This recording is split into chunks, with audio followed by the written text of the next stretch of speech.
Hello, everyone, and welcome to a Health Reform Beyond the Basics webinar.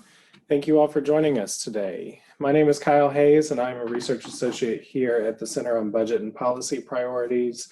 And for anyone who may be new to our webinar series, this is a project of the Center on Budget and Policy Priorities, a nonprofit policy think tank here in Washington, D.C.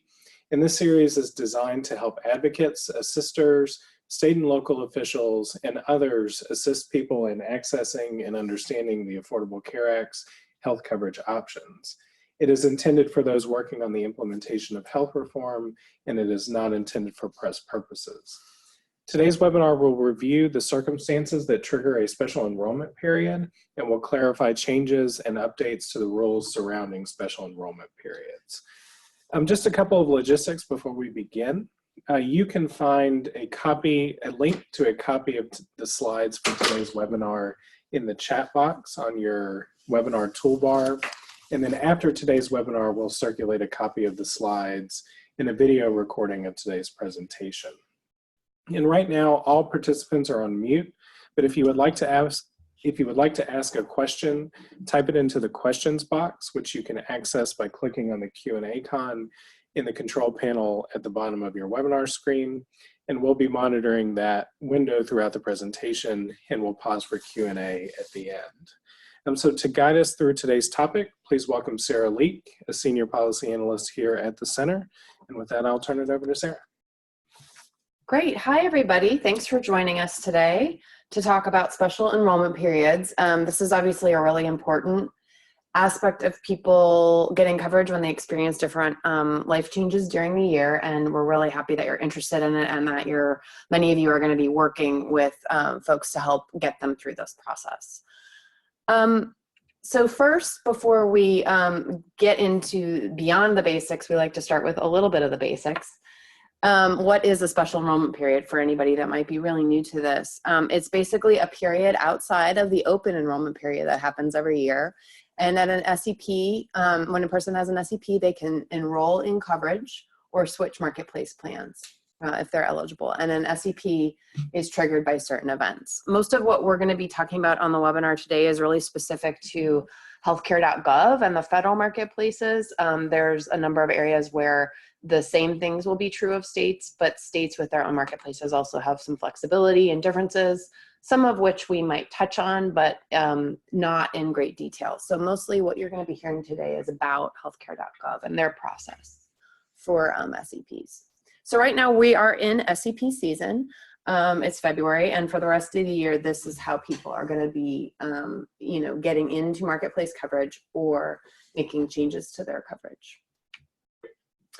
So the timing of SEPs, usually they're available for 60 days after the qualifying or triggering event, and we're going to talk a lot about those events, but generally 60 days after, and some events also give people a chance 60 days prior to that thing happens to access the SEP change. Eligibility of a person looking for an SEP can depend on whether the person previously had coverage. So that's an important thing to be aware of, and it's something we're going to be delving into more with some of our future slides here. It also may depend on whether the person submits adequate documentation proving their eligibility for the SEP. And that all has to do with different rules that have come down from the federal level and different processes that exist at the healthcare.gov website. The coverage start date is going to vary depending upon the SEP, so that's when the coverage becomes effective. And we're going to talk about that a little bit, but that's a pretty detailed thing. And if for any of these issues you're really wondering, well, what about this particular SEP? What about this particular SEP's coverage effective date? Or how does the timing work for this SEP? We have a link at the end of our slides and our resources to a reference chart that really goes into each of those details. If you feel like I'm saying something and you're not following how that works out in a particular situation, that's where you can always go back and check it out.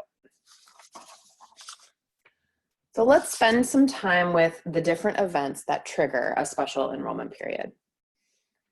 We've kind of divided these up into different categories, so 6 different categories to just try to keep them straight and give a quick touch on the kinds of things that warrant an SEP. The big one, number one, is the most common SEP. It's the one you're likely to see the most often. It is loss of other coverage. So people that lose job-based coverage or Medicaid during the year is a very, very common situation that would warrant an SEP. The other categories have to do with family changes, like having a baby or getting married, moving, changing where you live. Certain changes in eligibility for financial help will trigger an SEP. And then 5 and 6 are sort of the less common situations. Enrollment errors, plan errors, and exceptional circumstances.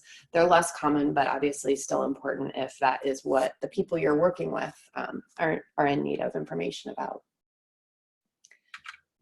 So we're going to park ourselves with loss of other qualifying coverage for a moment, just because this is such a common one, and it's a really good one to focus on and understand well. So this really is loss of minimum essential coverage, so coverage that meets certain standards. It's not non-health insurance coverage, for example. So the kinds of MEC that we're talking about are, as I said, an employer plan, whether a person loses their job or they quit their job, or their work hours reduced and they can't qualify for their employer plan anymore. Those are all situations that would trigger an SEP for the marketplace plans and in the individual market as a whole. People losing eligibility for Medicaid or CHIP, having an insurance plan canceled, or someone who has a student health plan losing eligibility for that coverage. Loss of pregnancy-related coverage through Medicaid or CHIP are on the list, as well as loss of medically needing Medicaid coverage and expiration of a plan that may end at a different time than the end of the year. Most plans were used to end at the end of the year, but that isn't always the case. So if somebody ends up losing their coverage in the middle of the year and it's over, they can access an SEP. All right, so we're going to look at an example of how this plays out for, a particular imaginary couple. So Joe and Danielle are enrolled in health insurance through Danielle's job, and then she quits her job, and she quits it in May, and her health benefits are going to be ending on May 31st at the end of the month. When you lose your job, you're typically offered COBRA, but it often is quite expensive because you have to pay all of it yourself. So in this case, it's too expensive for Joe and Danielle, and they are eligible for an SEP in the marketplace. So that's a really good option for them. They have 60 days, both before and after Danielle's job-based coverage ends, to go and pick a plan in the marketplace. And then the plan will begin on June 1st, the day after her May 31st coverage end date from her job. So in this case, in the little red and blue arrow at the bottom, you can see that they've taken advantage of the 60 days before Danielle's coverage is over and gone ahead and selected a plan and gone through the process at the marketplace. And then they're able to secure their new coverage through the marketplace without any interruptions. Now, it's also important that people have access to the SEP for losing their other coverage after the coverage is over with, because sometimes people might not realize that they need to do something about it ahead of time. So they, in this case, let's imagine that Joe and Danielle didn't pick a plan beforehand. Maybe they didn't realize it or they didn't have time. And so they don't realize it until later. And Danielle's coverage is over on May 31st. And there is a bit of a gap, and Joe and Danielle are uninsured for June and July, but they're still within the 60-day window when they realize that they need to get moving. And on July 17th, they go and select a QHP through the marketplace. So in this case, it's good. It's a good ending. They get coverage. It starts August 1st. And even though they had that gap in coverage, it was quite short. They were able to take action in time. But obviously that is an important deadline to remember, that 60-day deadline. So changes in household size, as I mentioned, are another issue that can trigger an SEP for folks. One is marriage, and that is one, as you can see in red, that has a requirement of prior coverage. And we're going to talk a little bit more about that as we go through the presentation. But in this situation, when you get married, it's only an SEP in the marketplace if at least one spouse either had minimum essential coverage for at least one day in the prior 60 days, or was outside the country, or is an American Indian or an Alaska Native, or was living in what's called a Bear County, which does not exist right now. So this is really on here just for your future potential knowledge, that if somebody ended up in the future living in a county where there was no plan offered through the marketplace, then that would be another reason that maybe a marriage would not require them to have had prior coverage, because maybe they would have had a hard time having it. But the most common thing, I think, is really the first bullet. So when there is a requirement of prior coverage, this is one where they don't want people, coming in if they haven't had some coverage beforehand, at least one of the members of the couple. Birth, adoption, foster care, and court orders that place a dependent with a family are all, also kind of adding a dependent and changing in your household that warrant an SEP. So just to show you a little bit about how the prior coverage requirement would work, this is Jay and Kim. They get married on July 12th, and they're both uninsured. Kim did have coverage through her job in the past, but when she got married, she didn't have it anymore.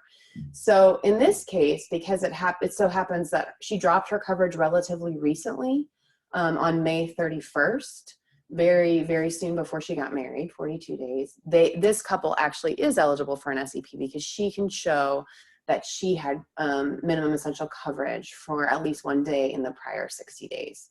So again, they kind of win the SEP lottery, and they happen to have had that prior coverage relatively recently, and a relatively short gap in coverage for her, because once they get married, they get an SEP.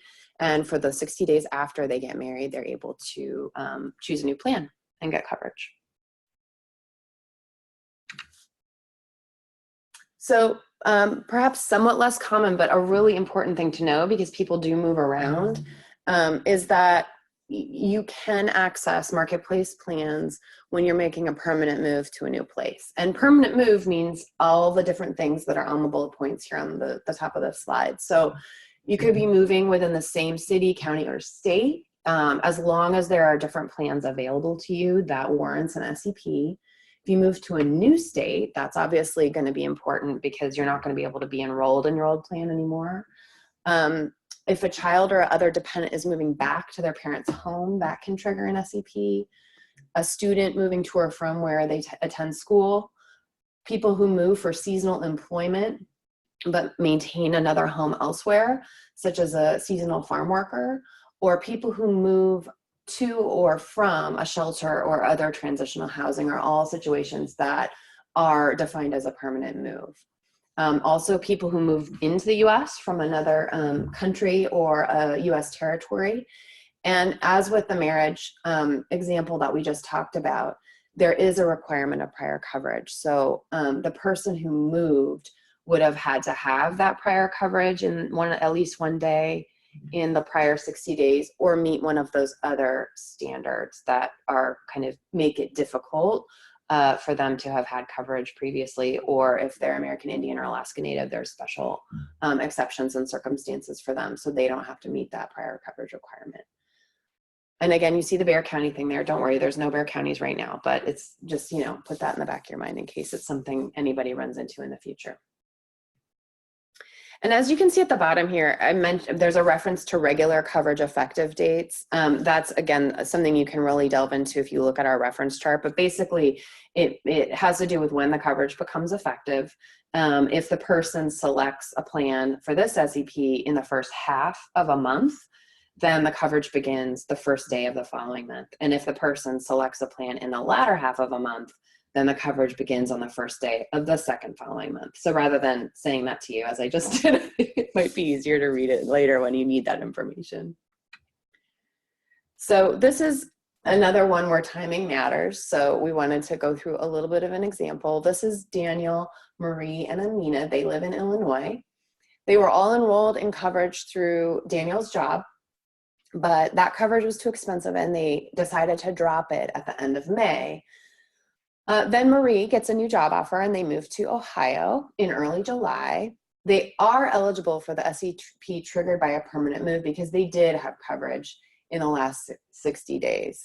So when they drop their plan voluntarily, as we're going to talk about a little bit later, the voluntary loss of coverage when you just drop your plan is not going to qualify you for an SEP. But then when they move, because they did have coverage relatively recently in the past, they're okay and they can access the permanent move SEP and pick a new plan in the new state where they live.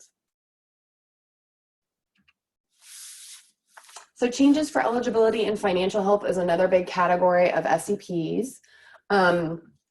This is including people who move out of the Medicaid coverage gap. These are folks who were previously ineligible for Medicaid because the state did not expand Medicaid under the ACA, and then their income increases to a level above 100% of the poverty line so that they become eligible for premium tax credits through the marketplace. In this situation, the person does not need to have had prior contact with the marketplace to be eligible for this SEP. That's important to know. And it applies in all states. So for example, it applies if a person moves to a state that expanded Medicaid and has a change in income making them eligible for premium tax credits.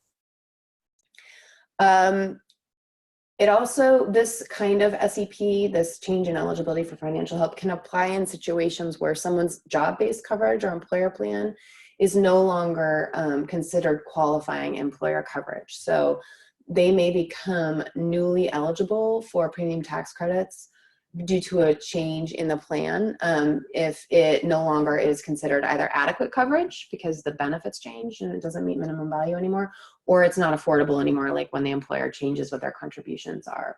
The person is going to have to drop the employer coverage to enroll on marketplace coverage with the PTC, but the point is that they've become newly eligible because something about their employer coverage has changed.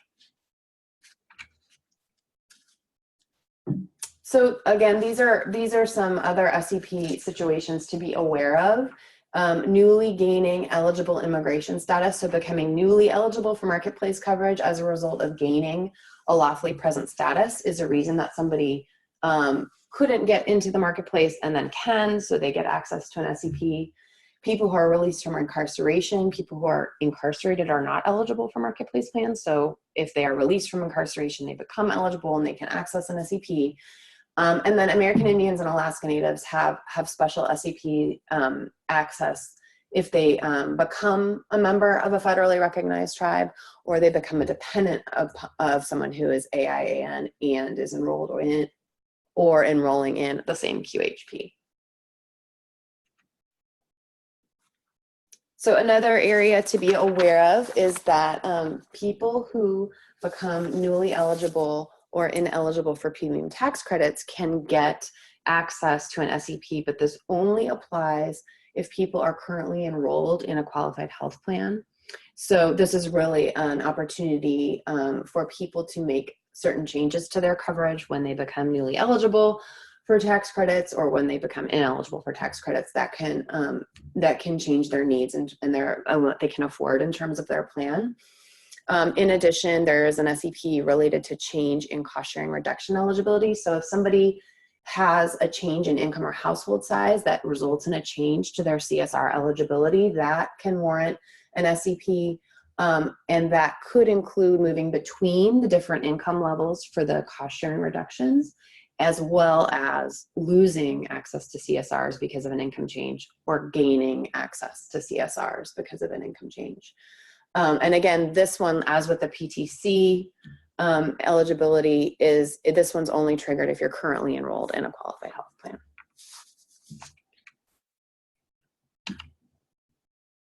So here's an example to try to think about this income change issue a little bit more.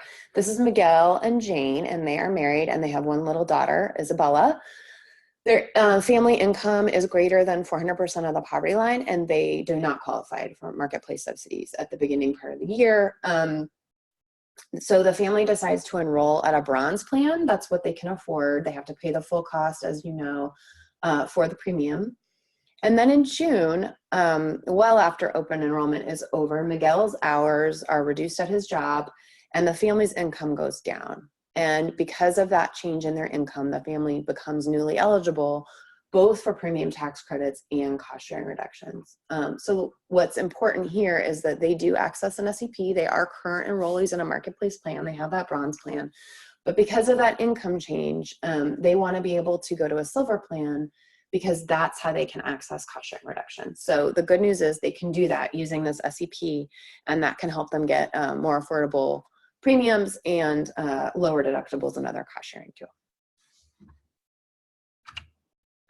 So these are the less common SEPs, as I mentioned before: errors by the marketplace, HHS, or non-marketplace entities that are helping somebody with enrollment. Plan or benefit display errors, so things that people are seeing on the website when they choose their plan that influence their decision. If that turns out to be wrong, that can sometimes trigger an SEP. And health plan violations for people that are enrolled in a health plan and then the plan does something really bad. These are all really special cases, and the effective dates aren't standardized even. So, but it's important to know that if people experience these kinds of problems, errors and violations, that there is an opportunity to try to get an SEP for them so they can adjust their coverage. Another circumstance to be aware of is when someone is determined ineligible for Medicaid or CHIP.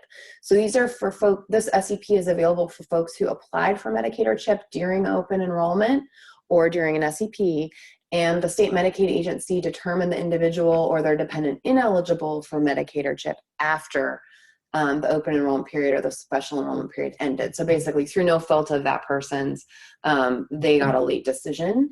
And they need to have a chance once they've been found ineligible to access a marketplace plan. And that this SEP applies regardless of whether or not the person actually applied through the marketplace or directly through the state Medicaid agency. There's kind of a similar one for resolving data matching issues. If people have to deal with a DMI, which we'll talk about a little bit more later, and the DMI is resolved after the person's coverage is terminated because of this inconsistency, that can warrant an SEP. For people who have income under 100% of poverty and did not enroll in coverage while waiting for the marketplace to verify that they were eligible for PTC based on immigration status, that can warrant an SEP. So similarly, access kind of pathways into marketplace coverage when people's application process or DMI process is stymied. These are a couple of other circumstances to be aware of for folks, survivors of domestic violence or spousal abandonment who are currently enrolled in MEC. They can get a health plan separate from their abuser or their spouse for themselves and their dependents. If that's an SEP they can access. And then exceptional circumstances, which really are usually quite exceptional circumstances. So things like an unexpected hospitalization or a natural disaster that prevented the person from enrolling during open enrollment. So sometimes, now that we've talked a bunch about what does trigger SEPs in the marketplace, it's helpful to just backtrack and look at what doesn't trigger an SEP in the marketplace, just to make it crystal clear. I touched on this earlier, but voluntarily dropping other coverage is not going to trigger an SEP. So you can get fired from your job or you could quit your job. That is not a voluntary loss of coverage. It is a voluntary loss of coverage when you say, I don't want to pay my premium anymore, or I just want to cancel this plan because I'm tired of it. Voluntarily canceling your coverage is not going to trigger an SEP in the marketplace. Loss of eligibility for coverage when the person was not enrolled in it does not trigger an SEP. We'll have an example of this in a moment. But if the person loses their job and loses access to their employer plan, but they weren't enrolled in their employer plan, that is not going to trigger an SEP. If someone's newly determined eligible for premium tax credits and they're not enrolled in a qualified health plan or coming out of the Medicaid coverage gap, they're not going to be able to get an SEP unless they somehow qualify for some other reason. Being terminated from other coverage if you defraud the company or you don't pay your premiums does not count. Divorce or death of a family member on its own, if a person does not also lose coverage as a result of those events, generally does not trigger an SEP. There is an option, as you can see here, for state-based marketplaces to have an SEP for these sorts of situations, but that is not the case in healthcare.gov. And then in general, becoming pregnant is not going to trigger an SEP. Some people get that confused sometimes. There are 2 states that currently have an SEP, New York and Connecticut, when someone becomes pregnant, but those are the only ones we're aware of, and it is not the practice of healthcare.gov. So an example, no special enrollment for someone's income change. So this is Carla. She has an employer that offers health insurance, but she does not enroll in the coverage. And then she finds out in May that her work hours are being reduced and she's no longer eligible for the employer coverage. So her income is dropping because of her work hours changing. And she no longer has an offer of coverage. So if she had enrolled in the coverage, she would be eligible she would be eligible based on her income for subsidies in the exchange, but because she wasn't enrolled in her employer's plan, this does not trigger an SEP in the marketplace. So Carla, unfortunately, will have to wait until the following open enrollment period to enroll in marketplace coverage. All right, restrictions on plan choice. This is a relatively new aspect of SEPs that we're gonna just touch on sort of briefly so that you're aware of it. And the important thing to know about this is it really applies only to current marketplace enrollees, right? So for people who are already enrolled in marketplace plans, there was concern, mostly from insurers, that there was gonna be too much switching around and that people were gonna be making big changes in their coverage when they got an SEP during the year, and they didn't want that to happen. So they basically put some restrictions on how much people can move and who can move. So there's not as much switching that the insurers were worried about within the marketplace during the year. So for most SEPs, people who are already enrolled in marketplace coverage can only use the SEP to change to plans within the same metal level that they're already in, unless there are some other circumstances. For example, if there are no other plans available in that same metal level, the person could enroll in one metal level higher or lower. And in addition, it's really important because it's important for people to be able to access cost sharing reductions, even if they haven't enrolled in a silver plan initially. If they become eligible for CSRs, like that example we were talking about earlier, the SEP does allow them to switch into a silver plan to access that subsidy. So if, this is another form of plan restriction, plan choice restriction. If somebody is using the marriage or birth, adoption, foster care SCPs, if a person is gaining a dependent or getting married through these SCPs, then the person's already enrolled in a marketplace plan, you can add your dependent or your spouse to the existing plan, or the child or the new spouse can enroll separately in their own plan. So a new enrollee basically has free choice of any plan that they want. A current enrollee in a marketplace plan is more restricted. Usually, you're gonna probably wanna add a family member to your own plan, but if there ever is a reason that the new person needs their own plan, that is always available to them, even though these plan choice restrictions exist for the current enrollees. And then there's certain SEPs, as you can see here, that are exempted from these plan selection restrictions. But in general, again, this is something that current enrollees in marketplace plans have to deal with if they're using an SEP to make adjustments during the year. All right, so next we're gonna delve into the process of accessing SEPs. And it's good to take a little bit of a step back and just note that in general, as many of you already know, there's kind of maintenance, general maintenance of marketplace coverage that people need to know about. That, you know, when you're enrolled in a marketplace plan, you have to report changes during the year on your application.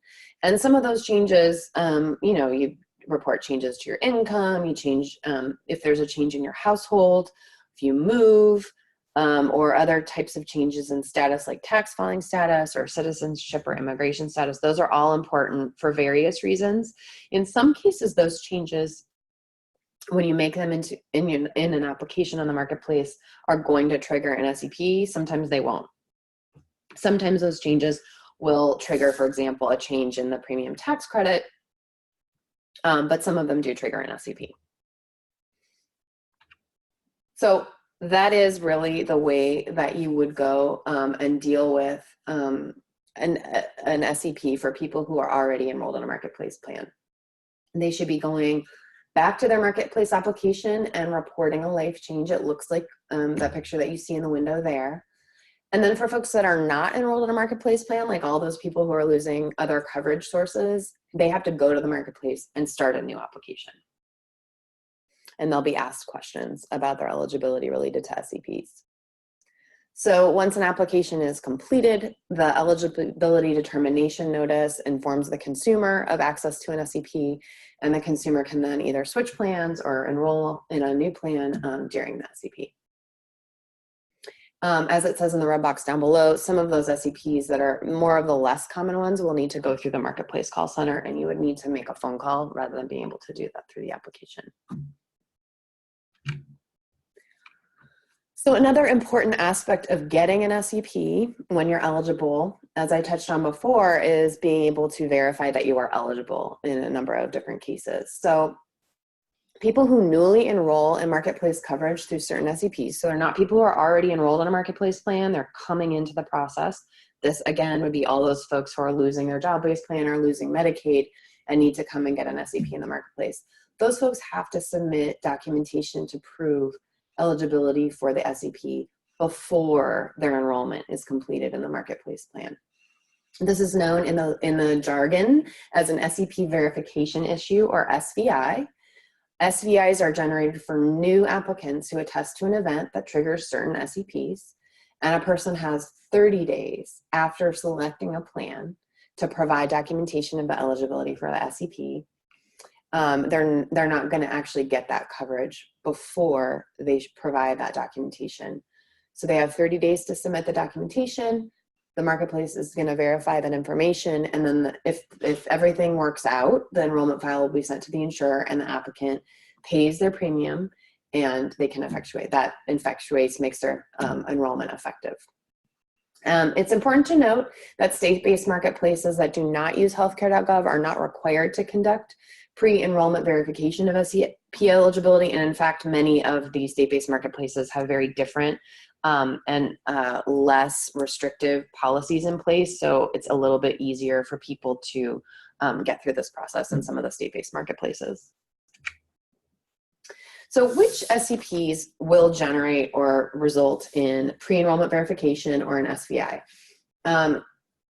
It applies to the following events, and these are some of the biggies, right? Loss of coverage, permanent move, marriage, adoption, placement in foster care, child support or other court order, and Medicaid or CHIP denials.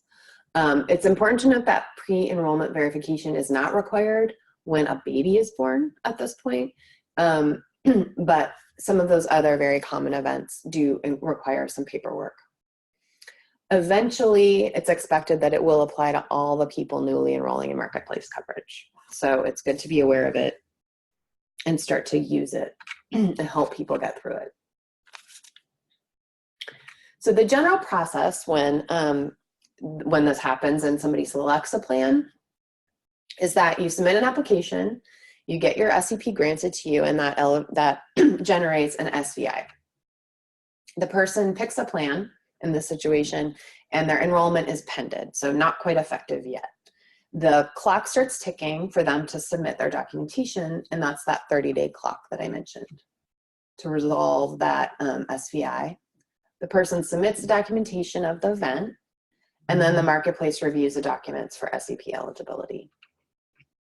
If the documents are great and the SEP is verified, then this issue is resolved.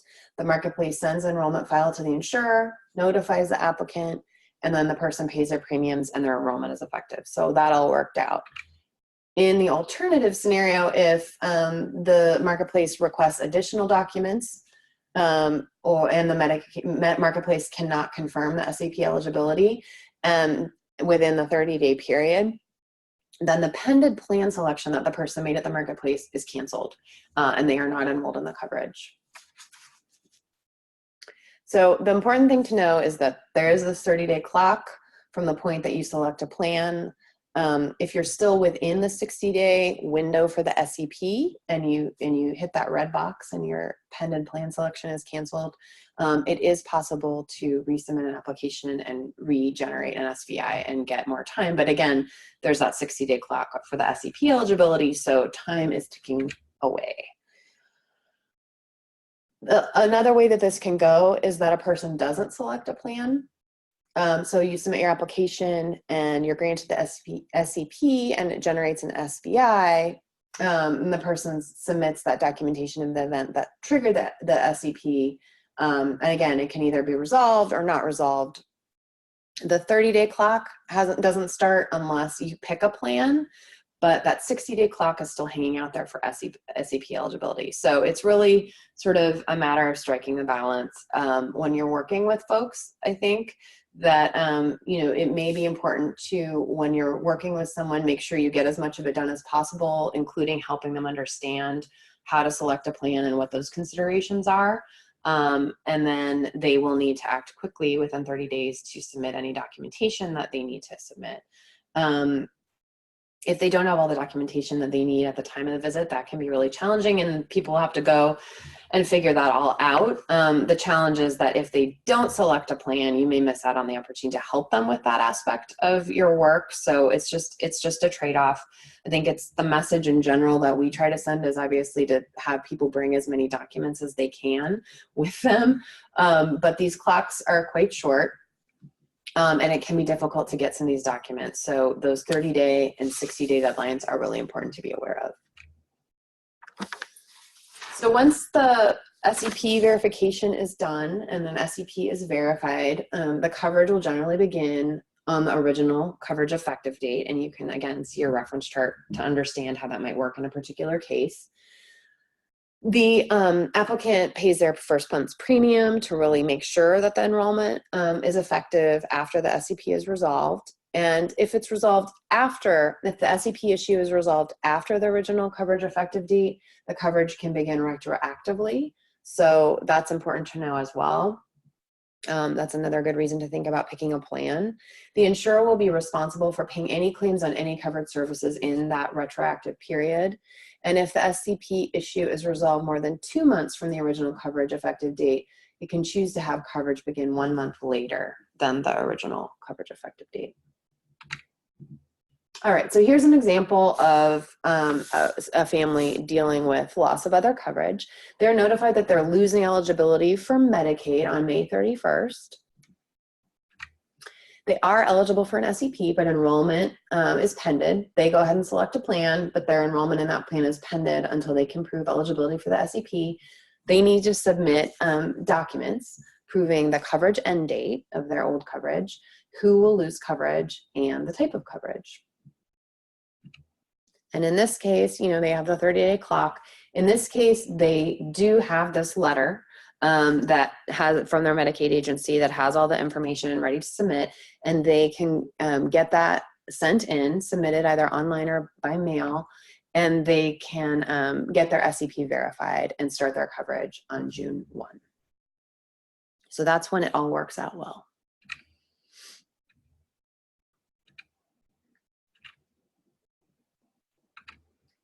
All right. SCP verification and data matching and ID proofing. So this is just a chart to compare some of the other processes and issues you might be familiar with when working with people. So ID proof with the SCP verification issue and talk a little bit about how these things are different. So with ID proofing, that is when the person needs to show who they are in order to have full access to an online account. That may be something that you're familiar with. If that isn't possible, there are other opportunities, ways to enroll via the call center or paper applications, and the person's coverage is not affected. It's really about what the service is available to them online. With data matching issues, this is when somebody's an issue related to their eligibility, such as citizenship, immigration status or income is at issue, and the marketplace has some questions about it, and people are asked to provide additional information. In the case of a DMI, people are enrolled in and can use their coverage while they're resolving the issue and submitting the additional documentation, and they have a 90 or 95-day deadline after applying for coverage to do that. With the SEP verification, as noted, they can pick a plan, but they're not actually getting coverage or being able to use the coverage until they can prove their eligibility for the SEP. And they have quite a short deadline, 30 days, to get that documentation submitted. And their plan selection will be ultimately canceled, as mentioned, if they don't get through the process with the right documentation. So this is just an example of the kinds of documents that can be used to prove, in this case, loss of MEC. So a letter from a Medicaid agency that has the right information on it, as we noted, a letter from an employer that talks about the coverage is going to go away or you're not eligible for it, or a letter from insurance companies. And all of this is available in our resources. We have links to all these detailed things. So if you're actually working with folks who need to submit documents, you can get lists of all the kinds of documents that you need to get. And then the other important thing I just wanted to draw your attention to is that at the very bottom here, if there's for some reason the person doesn't have documents, there is an option to submit a letter explaining the coverage that you had, why and when you lost it or will you lose it, and why you can't provide the documents. That is an option if for some reason they can't obtain the documents they need from like an old job. And this is an example of some of the other documents that can be submitted, but I'm not going to read it all to you. I'm just going to click through it. And as I said, you can always access this list either through our slides or through the links in the resources. And that brings us to the resources. So I mentioned the reference chart. This is what I'm talking about, and this is the link to the chart. And this will, I think, be useful if you're working with someone and you're trying to identify the kinds of situations they might have experienced that would qualify them for an SEP, and then kind of match up those situations with the other elements of that SEP that we've talked about today. So is there a requirement for prior coverage? When is the SEP available?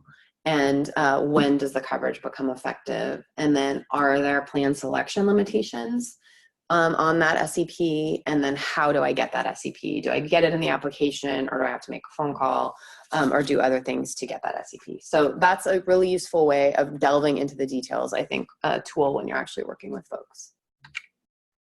Another great set of resources comes from Community Catalyst. They did a lot of great consumer-facing print and digital materials that are in English and Spanish, and flyers and things like that that you can use to help people get more information about SCPs. And here are some links to the verification information that I mentioned, to the SCP regulations, and to the federal rules for 2019 that were created. And I will stop there, and I think we're ready for questions.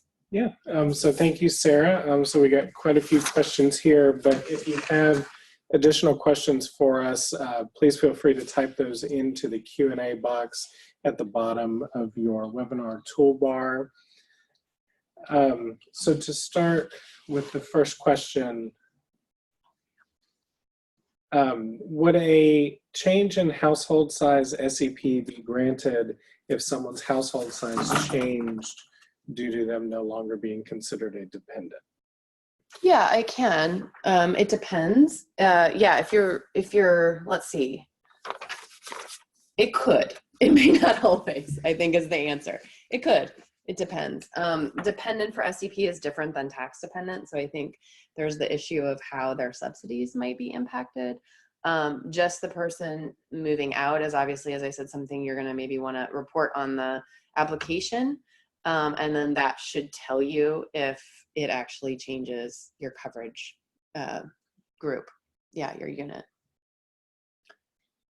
The next question, for the adoption example, does this allow an SEP for all in the family or just the child being adopted? So my understanding of this is that if the child that's being adopted is eligible for a marketplace plan, then that should trigger eligibility for the rest of the family to get an SEP.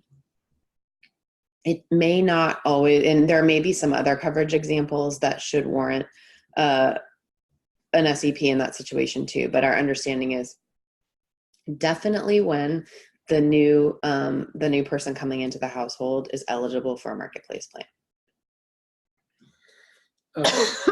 If a person changes jobs voluntarily, does that trigger an SCP? Yes. So it's the voluntary issue here.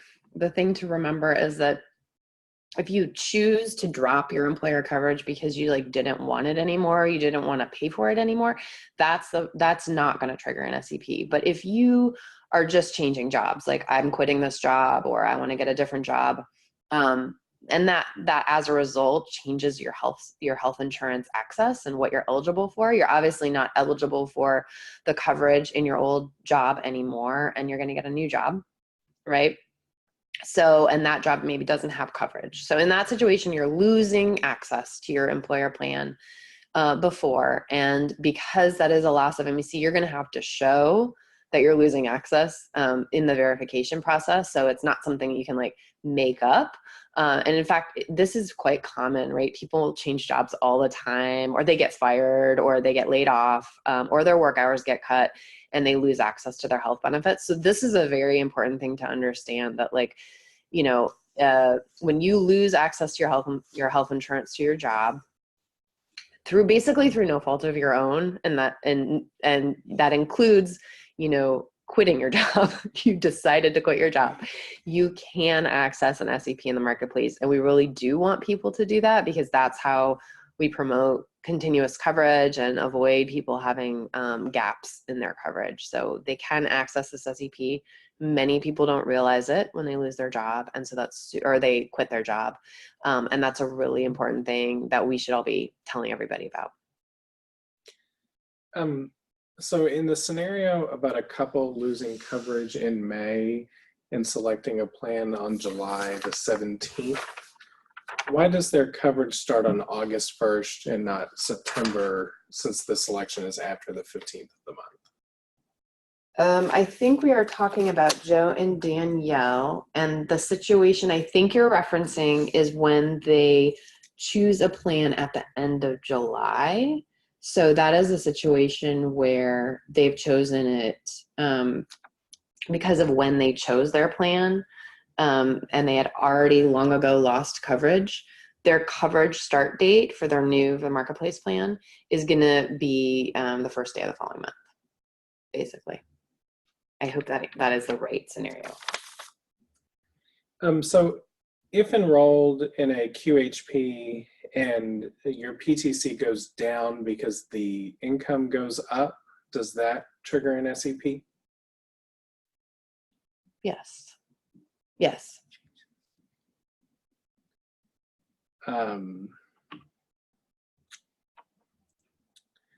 We have a question about a person having trouble getting an SEP for those moving out of the Medicaid coverage gap, even when calling the marketplace.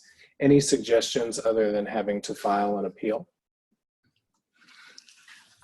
This is Shelby. Hi, everybody. This is unfortunately something that we hear about quite a bit. This is a very difficult SEP to get.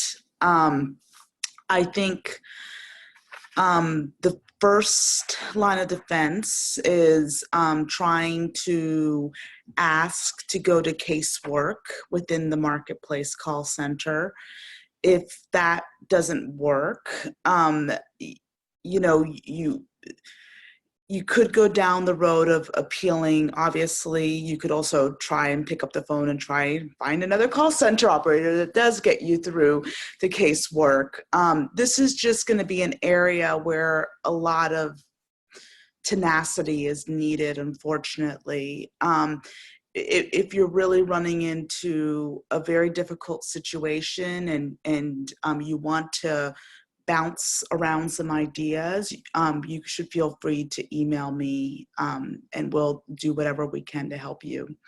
through the process. One thing that I would recommend is when you are helping somebody in this situation, to take down the time and day of your phone call that, where you got the wrong result, the phone number that you were using at the time, and those kinds of things might help us if we ever get to a point where we might be able to troubleshoot some of the issues. I mean, I can't make any promises, but we have in the past tried to intervene and help.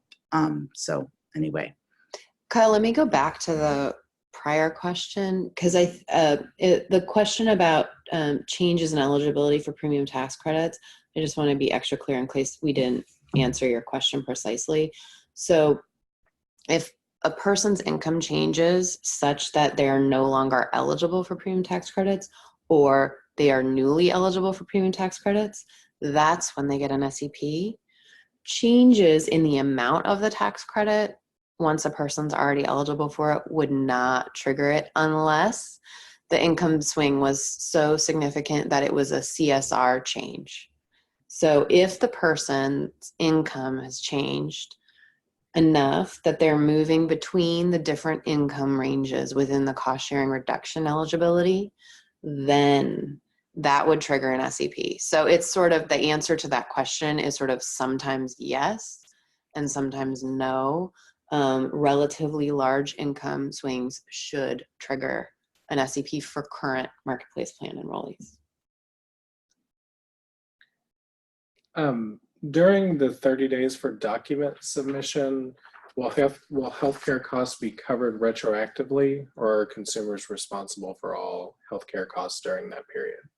If they've selected the plan and it's pended, then that would sort of mean that they have an earlier coverage effective date once everything's resolved. So I guess I would say in that case, if you know the person is going to need that coverage really quick, or they want it as soon as possible, to go ahead and select a plan and get through the process of the SCP verification, because then they would be able to get coverage at an earlier coverage effective date, I think, in general, than if they waited to pick a plan until later. So it's hard to answer your question without the specific details of the situation, but in general, yes, there is retroactive coverage available based on the coverage effective date. If the coverage effective date is before the time when the decision was finally completed. So that argues for doing, a very, doing the plan selection and then a very prompt document submission, just to make sure everything sort of gets sorted out as quickly as possible. If a consumer elects COBRA coverage and then later decides to cancel COBRA, does this qualify them for an SEP? No. If you are offered COBRA when you're leaving a job and you take the COBRA, you can't just keep the COBRA for 4 or 6 months or something and then drop it. And then get an SEP. That is a voluntary dropping, and that does not trigger an SEP. So if you've taken COBRA, you either have to exhaust the COBRA, which might be like a 18-month period of COBRA coverage, sometimes 12, sometimes 18 months. You'd have to either exhaust the COBRA coverage or just wait until the next open enrollment period for marketplace plans. So basically the answer is, the best kind of general principle, I think, is when a person loses a job or leaves their job, they should seriously take a look at the marketplace coverage and their eligibility potentially for subsidies and make their choice then between marketplace plans and COBRA. If they end up taking COBRA and they find it's too expensive, for example, they are going to have to wait until the next open enrollment period to make a change. So. And then one final question. If a person realizes that the employer does not offer minimum essential coverage during the employer's annual enrollment, would the person be eligible for an SEP and premium tax credits? That's a really good question. I think the answer is it depends. A lot of times employers' annual open enrollment is at the end of the year, so there is a chance that it is already open enrollment in the marketplace, and it's worth looking into that if somebody knows that their plan isn't minimum value. But other than that, I don't think so.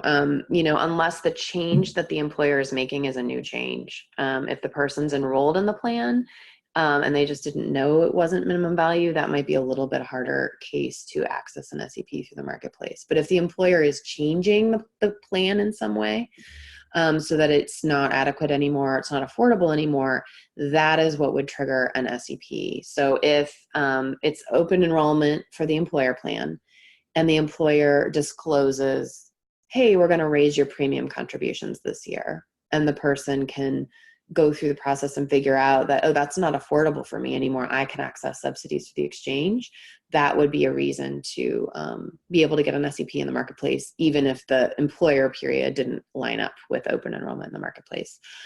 Similarly, if the employer said at its open enrollment time, hey, we're changing, our new plan is going to not cover the, you know, inpatient hospital services anymore, it doesn't meet minimum value anymore in that case. And so we're going to, you would be then be as a recipient of that plan, be able to say, well, my coverage doesn't meet minimum value anymore, and I'm now newly eligible for subsidies through the marketplace. The trick in reality is that it's very hard for people to understand all of these details. So, but if somebody comes to you with that situation and they can get the documentation about what the employer plan is doing, then yes, they should be able to access the subsidies in the marketplace plan using an SEP. All right, well, thank you everyone for your great questions, and thank you, Sarah, for today's presentation. Just a couple of words in closing before we go. We will be distributing the materials from today's webinar in a follow-up email, and both the slides that you've seen today and a video recording of today's webinar will be posted to our Health Reform Beyond the Basics website, and you can access that website at healthreformbeyondthebasics.org. If you have any questions or need any assistance going forward, please email our Beyond the Basics contact email. That email is beyondthebasics@cbpp.org. And with that, we will bring today's webinar to a close. So thank you all for joining us today.